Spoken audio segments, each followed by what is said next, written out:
আসসালামু আলাইকুম। এটিএন বাংলা সংবাদে সবাইকে স্বাগত জানাচ্ছি আসিফুর রহমান সাগর। শুরুতেই ইউপে সংবাদ শিরোনাম। 31শে মার্চের মধ্যে ডাকসুর পুনর্নির্বাচন দাবি নতুন ভিপি। 3 দিনের মধ্যে ফলাফল বাতিল চায় আন্দোলনকারী 5 প্যানেল।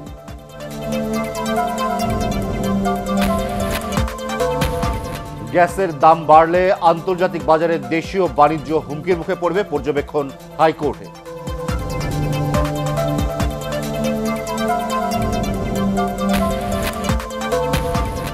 শিশুদের লেখাপড়া নিয়ে অসুস্থ প্রতিযোগিতা না করতে অভিভাবক ও শিক্ষকদের প্রতি প্রধানমন্ত্রীর আহ্বান।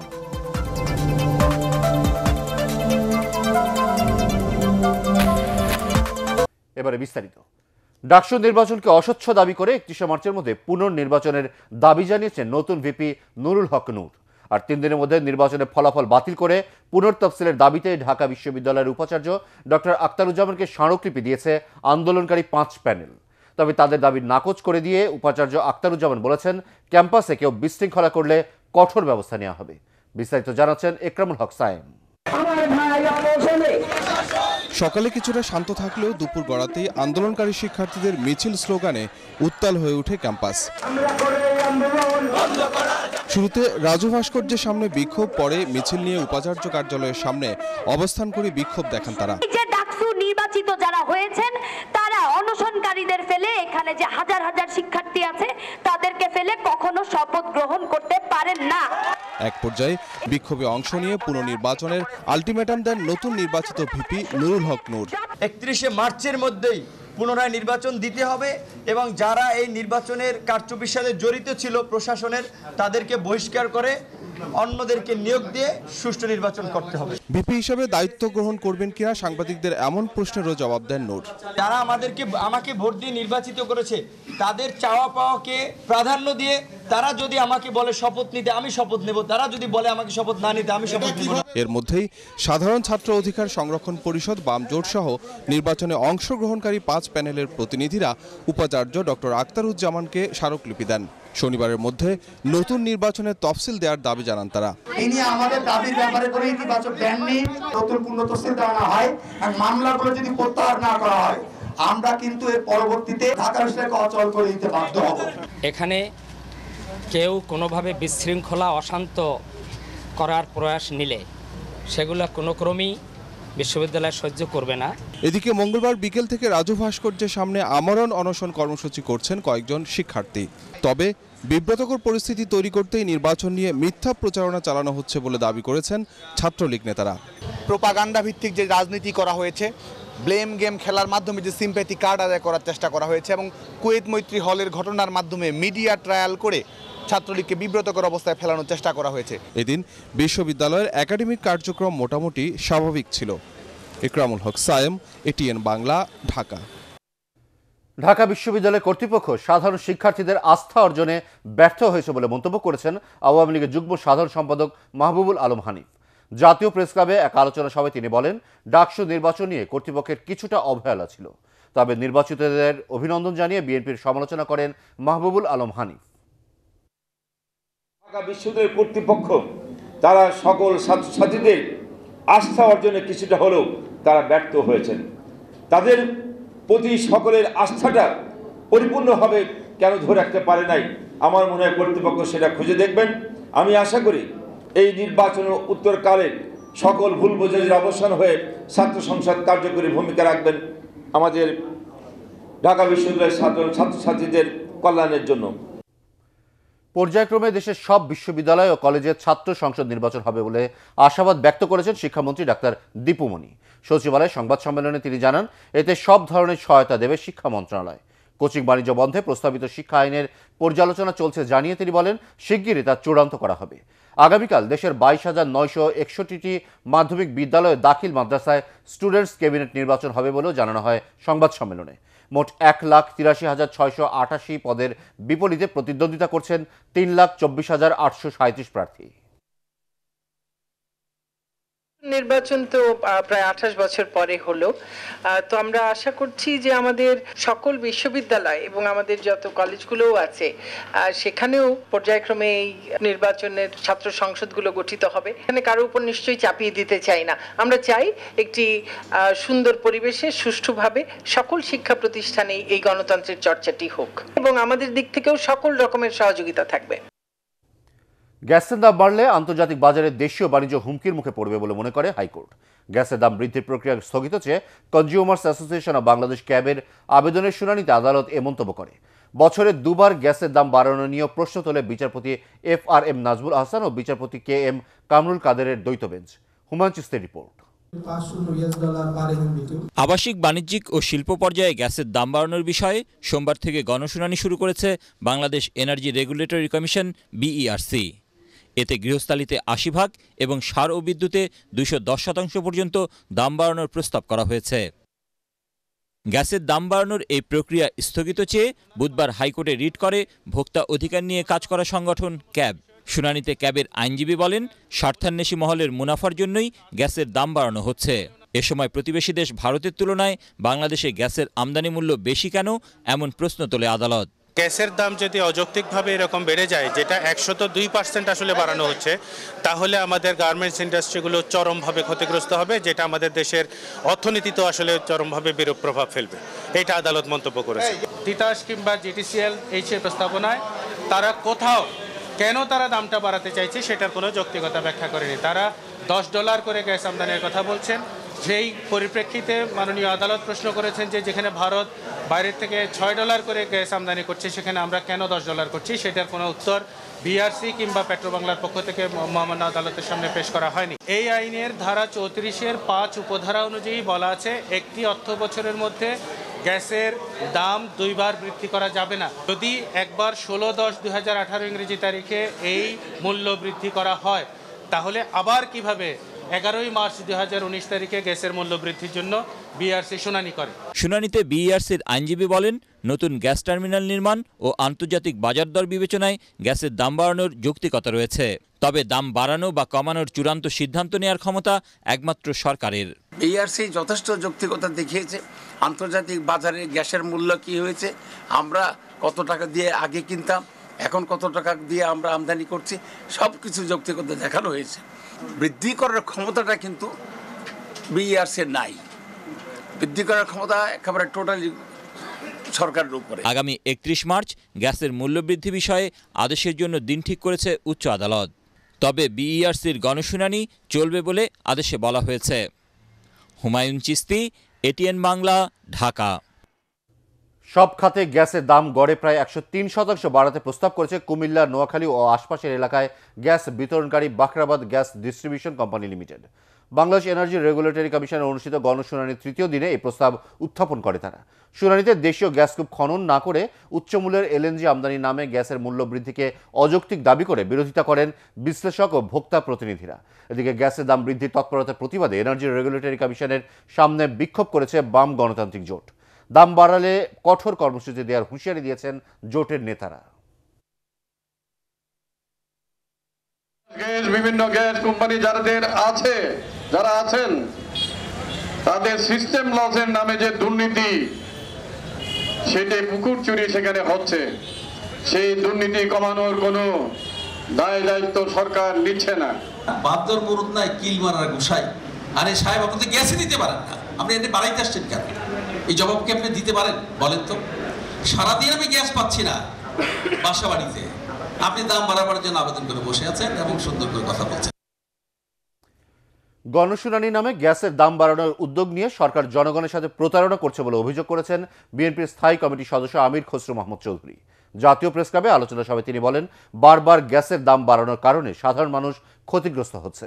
ডাকসু নির্বাচনে ব্যাপক কারচুপির অভিযোগ করে আমির খসরু মাহমুদ চৌধুরী বলেন, একদলীয় শাসন কায়েম করতে গিয়ে সরকার গোটা নির্বাচনী ব্যবস্থাকে ধ্বংস করে দিয়েছে। গণশুনানির নাম দিয়ে গ্যাসের দাম বাড়ানো হচ্ছে, এর থেকে বড় প্রতারণার কি হতে পারে? কত গুণ বাড়াচ্ছে গ্যাসের দাম। আমি সরকারি পরিসংখ্যান থেকে বলছি, গত 10 বছরে বাংলাদেশের মানুষের ক্রয় ক্ষমতা কমে গেছে। তার উপর আপনি বিদ্যুতের দাম বাড়াচ্ছেন, গ্যাসের দাম বাড়াচ্ছেন। দরিদ্র মানুষ, নিম্ন আয়ের মানুষ, তাদের সমস্ত জীবনযাত্রার মান কোথায় গিয়ে দাঁড়াচ্ছে? যেহেতু তাদের জবাবদিহিতা নাই, তারা কিন্তু প্রত্যেকটা জিনিসের দাম বাড়িয়ে দিচ্ছে। এবং বাংলাদেশের 2-3% মানুষের হাতে আজকে সমস্ত সম্পদ পুঞ্জীভূত হচ্ছে। শিশুদের লেখাপড়া নিয়ে অসুস্থ প্রতিযোগিতা না করতে অভিভাবক ও শিক্ষকদের প্রতি আহ্বান জানিয়েছেন প্রধানমন্ত্রী শেখ হাসিনা। প্রথম শ্রেণীতে ছাপানো প্রশ্নে ভর্তি পরীক্ষা বন্ধের নির্দেশ দিয়েছেন তিনি। রাজধানী বঙ্গবন্ধু আন্তর্জাতিক সম্মেলন কেন্দ্রে প্রাথমিক শিক্ষা সপ্তাহের উদ্বোধনী অনুষ্ঠানে প্রধানমন্ত্রী এসব কথা বলেন। বিস্তারিত জানাচ্ছেন নিয়াজ জামান সজীব।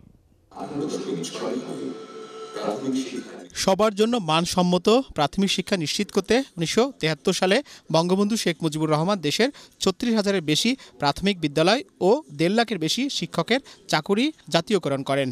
এর ধারাবাহিকতায় বর্তমানে দেশে সরকারি প্রাথমিক বিদ্যালয় আছে 65,593টি। প্রাথমিক স্তরে 1,73,38,000-এর বেশি শিক্ষার্থী রয়েছে।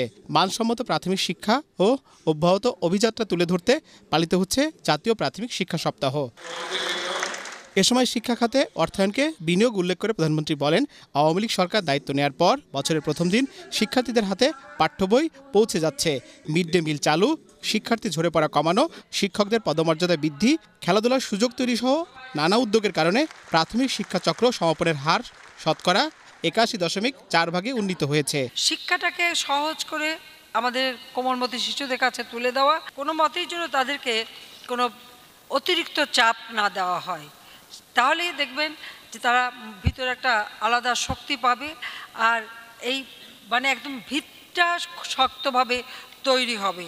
আমরা সেদিকে লক্ষ্য রেখেই আমাদের প্রাথমিক শিক্ষাটা যাতে আরও উন্নত মানসম্মত হয় সেদিকে আমরা বিশেষভাবে দৃষ্টি দিচ্ছি। প্রধানমন্ত্রী আরও বলেন, নিকটবর্তী স্কুলে শিশুদের ভর্তি করাতে হবে। ক্লাস 1-এ ভর্তির জন্য ছাপানো প্রশ্নপত্র দেওয়া হয়। এখন ক্লাস 1-এ ভর্তি যদি ছাপানো প্রশ্নপত্র পড়েই যদি পরীক্ষা দিতে পারে, তাহলে আর ক্লাস 1-এ শিখতে যাবে কি?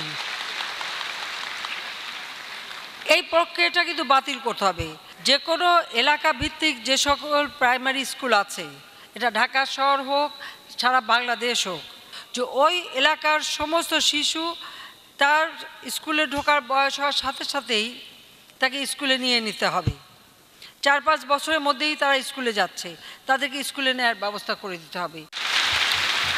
অনুষ্ঠানে প্রাথমিক শিক্ষাক্ষেত্রে অবদান রাখায় 19 ব্যক্তি ও প্রতিষ্ঠানকে জাতীয় প্রাথমিক শিক্ষা পদক দেন প্রধানমন্ত্রী। এছাড়া সারা দেশ থেকে আন্তঃপ্রাথমিক বিদ্যালয় ক্রীড়া ও সাংস্কৃতিক প্রতিযোগিতায় বিজয়ী শিক্ষার্থীদের পদক পরিয়ে দেন বঙ্গবন্ধু কন্যা। Niaz Zaman Sajib, ATN Bangla, Dhaka. BNP chairperson Begum Khaleda জিয়ার বিরুদ্ধে বড় পুকুরিয়া কয়লা খনি দুর্নীতি মামলার অভিযোগ গঠনের শুনানি আগামী 9 এপ্রিল ধার্য করেছে আদালত। রাজধানীর বকশীবাজার আলিয়া মাদ্রাসা মাঠে বিশেষ জজ আদালত 2-এর বিচারক ASM রুহুল ইমরান এদিন ঠিক করেন। আজ এই মামলার অভিযোগ গঠনের শুনানি হওয়ার কথা থাকলেও মামলার আসামি বেগম খালেদা জিয়া ও আমিনুল হকের অনুপস্থিতির কারণে তা হয়নি।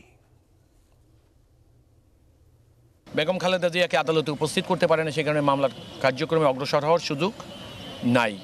সব আসামি উপস্থিত না হলে 4 শুনানি করা যায় না, সুতরাং সেই কারণে আজকে মামলায় আমরা 4 শুনানি করতে পারলাম না। রাজধানী মোহাম্মদপুরের ঢাকা উদ্যান সংলগ্ন তুরাগ তীরের 2 তীরে গড়ে ওঠা অবৈধ স্থাপনা উচ্ছেদ অভিযান চালিয়েছে বিআইডব্লিউটিএ কর্মকর্তারা জানান, আজ 8 একরের বেশি দখলি জমি উদ্ধার করা হয়েছে। দখলদাররা নদীতে ভরাট করা মাটি দ্রুত না সরালে মামলা করা হবে বলেও জানান তারা। বিস্তারিত জানাচ্ছেন শফিকুল ইসলাম শামীম।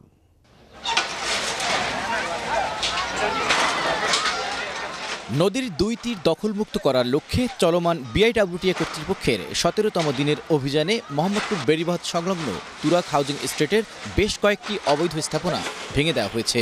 এর মধ্যে একটি পোশাক কারখানা ও কয়েকটি বহুতল আবাসিক ভবন রয়েছে।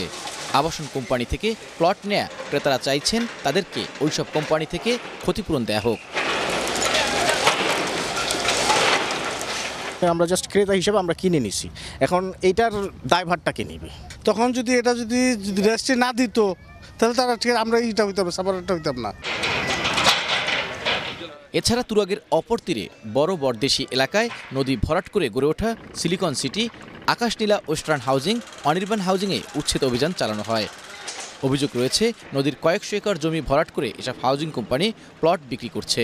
ম্যাপ দেখে জিপিএস অনুযায়ী যে পিলারের প্রকৃত অবস্থানটা কি হবে, হয়তোবা যেটা অরিজিনালি ছিল সেই অনুযায়ী লাল দাগ দিয়ে মার্ক করে করে সীমানা নির্ধারণ করে এইভাবে এগোচ্ছে। ভরাটকৃত অংশ দ্রুত ড্রেজিং করে অপসারণ করা হবে বলেও জানায় কর্তৃপক্ষ। এছাড়া নদীর দুই তীরে টেকসই সীমানা পিলার ও ওয়াকওয়ে নির্মাণ করা হবে বলে জানান বিআইডব্লিউটি এর যুগ্ম পরিচালক আরিফ হাসনাত। পুনরায় নির্মাণ করার সুযোগটা আমরা রাখছি না এবং পাশাপাশি আমাদের ওয়াকওয়ে প্রকল্প গ্রহণ করা হয়েছে। একই সাথে কিন্তু আমরা সেই প্রকল্পটা কিন্তু ইতিমধ্যে চলমান রয়েছে। আমাদের কাছে যে জরিপ ম্যাপ আছে সেই ম্যাপ অনুযায়ী এবং ডিজিপিএস পজিশন আছে সেই অনুযায়ী কিন্তু আমরা সীমানা পিলার স্থাপন করব। আগামী 2 মাসের মধ্যে তুরাগ ও বুড়িগঙ্গা তীর অবৈধভাবে দখলদারদের উচ্ছেদ করা হবে বলেও জানিয়েছে বিআইডব্লিউটিএ। শফিকুল ইসলাম শামীম, এটিএন বাংলা, ঢাকা। টেকসই উন্নয়নের জন্য নগরায়ন অভিবাসন সমস্যা সমাধানে সরকারি বেসরকারি সবাইকে একযোগে কাজ করার আহ্বান জানিয়েছেন পরিকল্পনা মন্ত্রী এম.এ. মান্নান। সিরাপ মিলনায়তনে নিরাপদ ও টেকসই নগরায়ন এবং জীবনমানের উন্নয়ন নিয়ে এক সেমিনারে তিনি এ আহ্বান জানান। এ সময় দুর্যোগ ব্যবস্থাপনা ও ত্রাণ প্রতিমন্ত্রী ডাক্তার ইনামুর রহমান বলেন, অপরিকল্পিত অভিবাসন ও নগরায়নের কারণে টেকসই উন্নয়ন ব্যাহত হতে পারে। রাস্তা দাসের রিপোর্ট। সারা পৃথিবীতে প্রতিনিয়ত নগরের জনসংখ্যা বাড়ছে, সেই সাথে চাপ বাড়ছে নগরের সুযোগ সুবিধার উপরেও, আর সমস্যাগুলো দিন দিন প্রকট আকার ধারণ করছে। নগরের আরেক ধাপ মেগাসিটি, যেখানে জনসংখ্যা 1 কোটির ওপরে থাকে।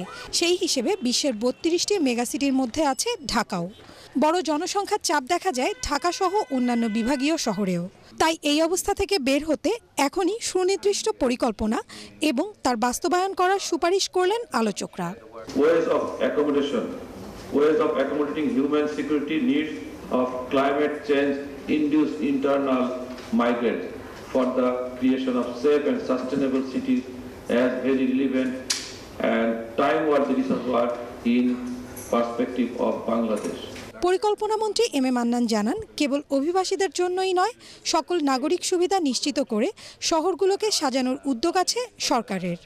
Overseas migration is a very hot issue for us, very important in the economic sense because our economy also depends to a large extent, and we are having at the same time domestic migration too. We would like to coordinate, we would like to change things so that at the end of the day, city dwellers, new migrants, old migrants, assimilated people who have been there for hundreds of years, they can all live in peace. অনুষ্ঠানে পরিবহন ব্যবস্থা, megacity রূপান্তর, নাগরিক সমস্যা, বস্তিবাসীদের জীবনমান উন্নয়ন, অবকাঠামো, gas, পানি, বিদ্যুৎ সহ একটি স্মার্ট মেগাসিটি গড়ে তোলা নিয়ে আলোচনা করা হয়।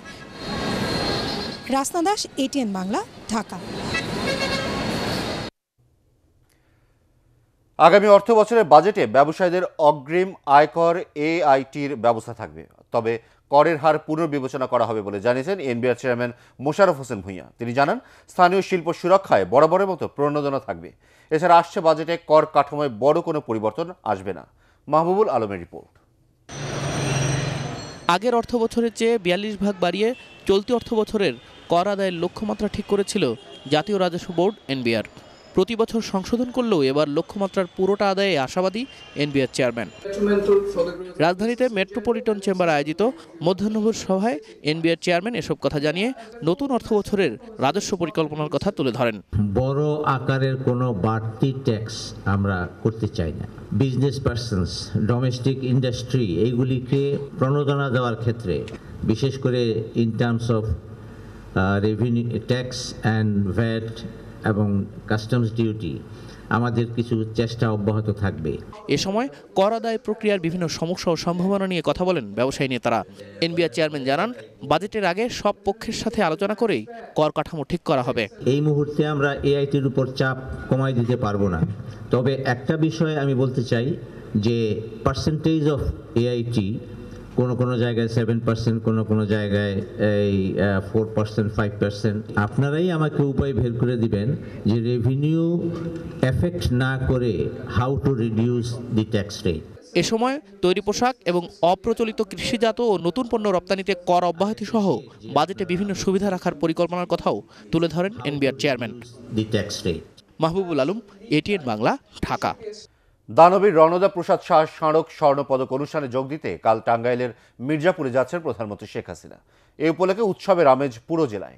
বর্ণিল সাজে সাজানো হয়েছে কুমুদিনী কমপ্লেক্স সহ গোটা মির্জাপুর। প্রধানমন্ত্রী শেখ হাসিনা গ্রহণ করবেন দানবীর রণদা প্রসাদ শাহ স্মারক স্বর্ণপদক। এরপর তিনি Kumudini hospital, Bharateshwari homes, Kumudini women's medical কলেজে, Kumudini nursing school and BSc nursing college সহ কুমুদিনী কমপ্লেক্সের সেবাধর্মী বিভিন্ন ইউনিট পরিদর্শন করবেন।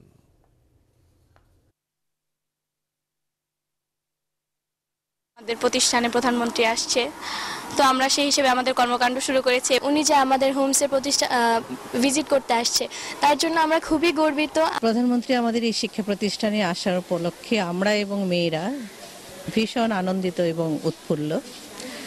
ওনার আগমন সফল হোক, এটাই আমাদের এই মুহূর্তে কাম্য। টাঙ্গাইলের অনেক উন্নয়নমূলক কর্মকাণ্ড এই সরকারের আমলে হয়েছে বিধায় সেই প্রতিষ্ঠানগুলো, সেই কর্মকাণ্ডগুলো তিনি উদ্বোধন করবেন। সেই সুবাদে টাঙ্গাইলের গোটা মানুষের পক্ষ থেকে, 40 লক্ষ জনগণের পক্ষ থেকে মাননীয় প্রধানমন্ত্রীকে আমরা অভিনন্দন জানাই। কর্মসংস্থান বাড়াতে পরিবহন খাতে বিদ্যুৎ চালিত যানবাহন চালুর তাগিদ দিয়েছেন ব্যবসায়ীরা। তাঁদের মতে এতে যাতায়াত খরচ কমবে।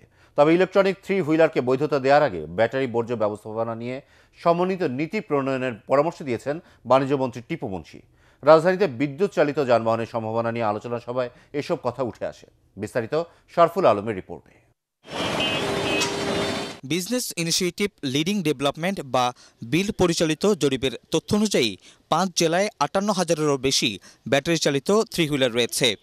এসব পরিবহনে কাজের সুযোগ হয়েছে 10 লাখেরও বেশি মানুষের। 3 হুইলার চালিয়ে গড়ে চালকদের আয় হচ্ছে 1000 টাকার মতো।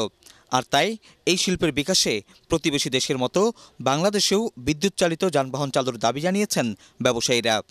ই-ভেহিকেলের একটা ফ্রেমওয়ার্ক পলিসি হওয়া উচিত এবং দেশি এবং বিদেশি সবাই বিনিয়োগ করবে এবং এখানে হিউজ অপরচুনিটিজ আছে এই ই-ভেহিকেলের উপরে ইনভেস্টমেন্ট হওয়ার। এই ইভিগুলোকে not only 3 wheeler, 4 wheeler, 2 wheeler যা যা কিছু আছে, ইভেন বাসেস অ্যান্ড ট্রাকসও গ্র্যাজুয়ালি ইলেকট্রিক ভেহিকেল হিসাবে বাংলাদেশের পথে যেতে পারবে। সেক্টরটা কিন্তু জব ক্রিয়েশনের জন্য একটা ভালো উপায় হতে পারে। ব্যাটারি চালিত 3 হুইলারে প্রতিদিন গড়ে 450 মেগাওয়াট বিদ্যুৎ ব্যবহার করা হচ্ছে। তবে নিবন্ধন জটিলতা ও বৈধ চার্জিং স্টেশন না থাকায় এ খাতে সরকার রাজস্ব হারাচ্ছে। টেকসই উন্নয়নে এসব যানবাহনের সুরক্ষায় পরিবেশ অধিদপ্তর ও বিআরটিকে সম্ভাব্যতা যাচাইয়ের পরামর্শ দিয়েছেন বাণিজ্যমন্ত্রী। SEDA and BRTA and other relevant organizations should quickly come up with clear guidelines for the charging infrastructure for electrical vehicles.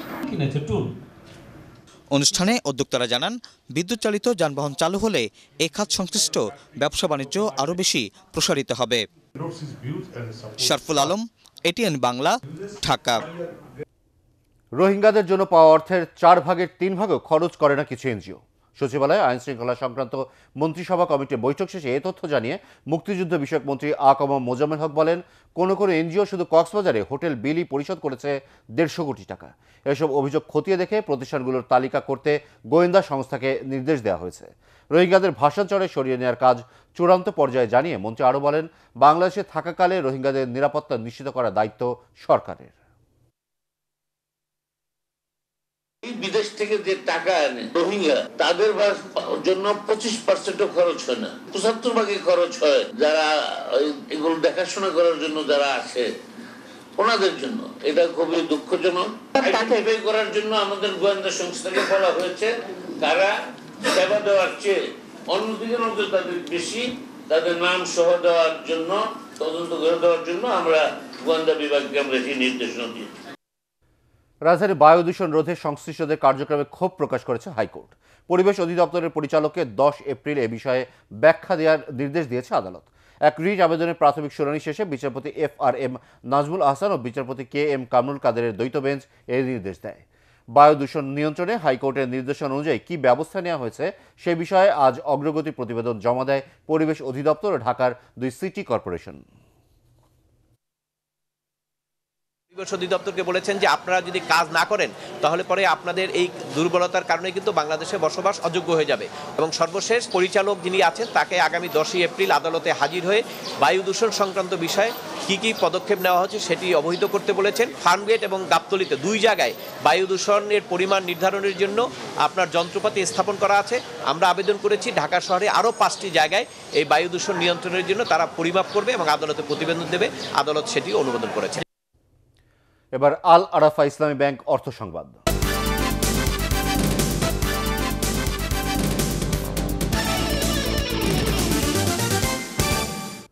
অসাধু ব্যবসায়ীদের কোনো ছাড় দেওয়া হবে না বলে হুঁশিয়ার করে দিয়েছেন অর্থমন্ত্রী আ.হ.ম মুস্তফা কামাল। রাজধানীতে জনতা ব্যাংক লিমিটেডের বার্ষিক সম্মেলনে তিনি আরও বলেন, আর্থিক খাতের দুর্নীতি বন্ধে সরকার কঠোর ব্যবস্থা নেবে। বাংলাদেশ ব্যাংকের গভর্নর ফজলে কবির, আর্থিক প্রতিষ্ঠান বিভাগের সচিব আসাদুল ইসলাম, অর্থ বিভাগের সচিব আব্দুর রউফ তালুকদার, জনতা ব্যাংকের চেয়ারম্যান লুনা শামসুদ্দোহা এতে অন্যান্যের মধ্যে বক্তব্য রাখেন।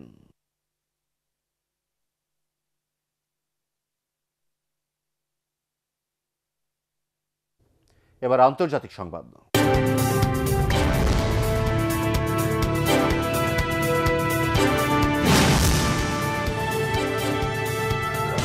চুক্তি ছাড়াই ব্রেক্সিট বাস্তবায়ন হবে কিনা তা নির্ধারণে ব্রিটিশ পার্লামেন্টে আজ ভোটাভুটি হতে যাচ্ছে। রাত 1টায় এই ভোট অনুষ্ঠিত হবে। মঙ্গলবার ভোটাভুটিতে ব্রিটিশ প্রধানমন্ত্রী থেরেসা মের দ্বিতীয় ব্রেক্সিট পরিকল্পনা এমপিরা প্রত্যাখ্যান করে নতুন করে এই ভোটের আয়োজন। এতে হ্যাঁ ভোট বেশি পড়লে আইন কাঠামো বা কোনো বাধ্যবাধকতা ছাড়াই আগামী 29শে মার্চ ইউরোপীয় ইউনিয়ন থেকে বিচ্ছিন্ন হবে যুক্তরাজ্য।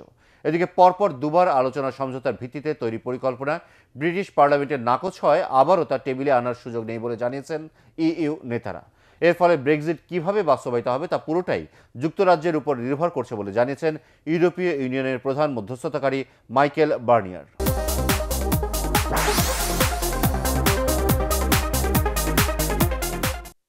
বগুড়ায় অনুষ্ঠিত হলো দেশের সবচেয়ে বড় ইসলামী প্রতিযোগিতা ফ্রুটিকা ইসলামিক জিনিয়াস। নগরীর শহীদ টিটু অডিটোরিয়ামে প্রতিযোগিতার আঞ্চলিক বাছাই পর্ব থেকে প্রাথমিক বাছাইয়ে 23 জনকে নির্বাচিত করা হয়। এখান থেকে সেরা 6 জন ঢাকায় চূড়ান্ত পর্বে অংশ নেবে। আকিজ ফুড অ্যান্ড বেভারেজ আয়োজিত এই প্রতিযোগিতায় স্কুল ও মাদ্রাসার 12 থেকে 18 বছর বয়সের শিক্ষার্থীরা অংশ নেয়, যারা কিরাত, ইসলামিক জ্ঞান, হামদনাত ও আজানে পারদর্শী। অনুষ্ঠানে প্রতিষ্ঠানটির সহকারী ব্যবস্থাপক আরিফুল হক উপস্থিত ছিলেন।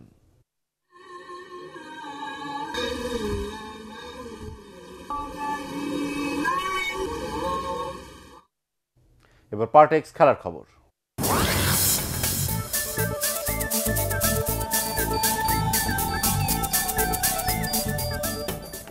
নিউজিল্যান্ডের বিপক্ষে তৃতীয় শেষ টেস্ট খেলতে ক্রাইস্টচার্চে পৌঁছেছে বাংলাদেশ ক্রিকেট দল।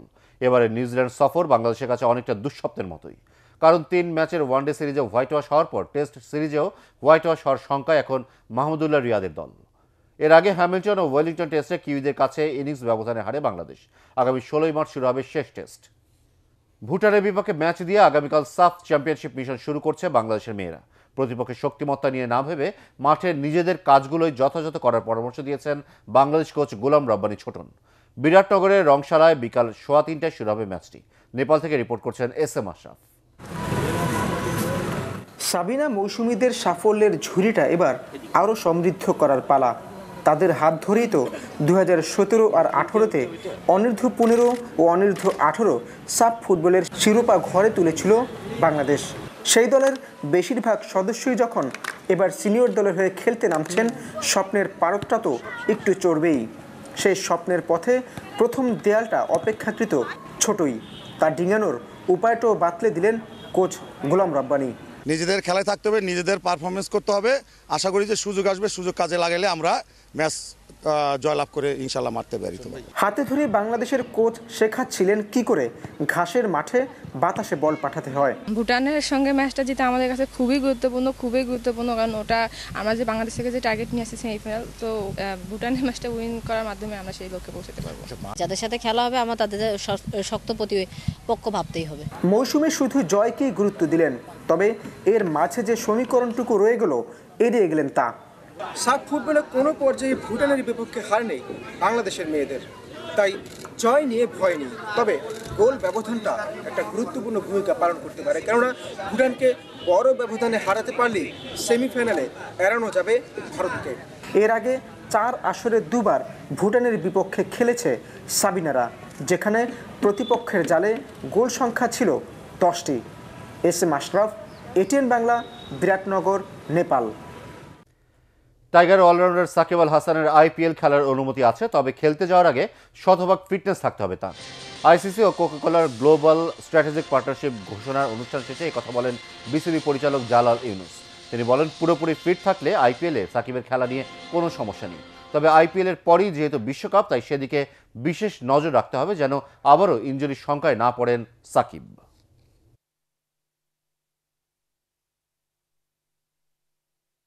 কে খেলতে দেওয়া হবে কি হবে না, তো এটা তো অলরেডি ক্লিয়ারেন্স দিয়ে দিচ্ছি, সে খেলতে যেতে পারে, কিন্তু কতটুকু খেলবে বা কি করবে বা তার নিজেকে ওইভাবে তাকে কিন্তু প্রোটেক্ট করে খেলতে হবে। দরকার হলে হয়তো কিছু ম্যাচ খেললো, কিছু ম্যাচ খেলে চলে আসতে পারে যাতে প্রেশার না থাকে। যদি একটা প্লেয়ার ফিট থাকে খেলতে যেতে পারে, তবে আমার মনে হয় যাতে ওইখানে গিয়ে ইনজুরিতে না পড়ে সেদিকে লক্ষ্য রাখতে হবে। ওয়ালটন স্বাধীনতা দিবস ভলিবলে চ্যাম্পিয়ন হয়েছে বাংলাদেশ সেনাবাহিনী। পল্টনের ভলিবল স্টেডিয়ামে প্রতিযোগিতার ফাইনালে প্রথম সেটে পিছিয়ে থেকেও বিদ্যুৎ উন্নয়ন বোর্ডকে 3-1 সেটে হারিয়ে শিরোপা জেতে বাংলাদেশ সেনাবাহিনী। খেলা শেষে বিজয়ীদের পুরস্কৃত করেন ভারপ্রাপ্ত যুব ক্রীড়া সচিব জাফর উদ্দিন। ভলিবল ফেডারেশনের সাধারণ সম্পাদক আশিকুর রহমান মিকু ও স্পন্সর প্রতিষ্ঠান ওয়ালটনের নির্বাহী পরিচালক ইকবাল বিন আনোয়ার এ সময় উপস্থিত ছিলেন।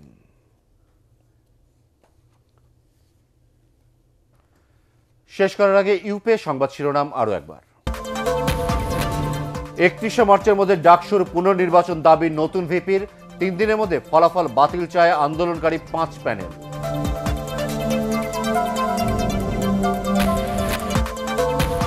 গ্যাসের দাম বাড়লে আন্তর্জাতিক বাজারে দেশীয় বাণিজ্য হুমকির মুখে পড়বে, পর্যবেক্ষণ হাইকোর্টে।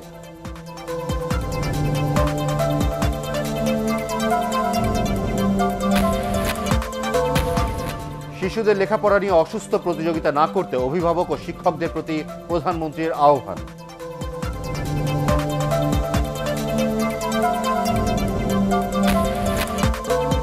পরবর্তী সংবাদ দেখার আমন্ত্রণ জানিয়ে এখনকার মতো শেষ করছি। এটিএন বাংলা সংবাদ ইউটিউবে দেখতে ব্রাউজ করুন www.youtube.com/ATNTubeNews।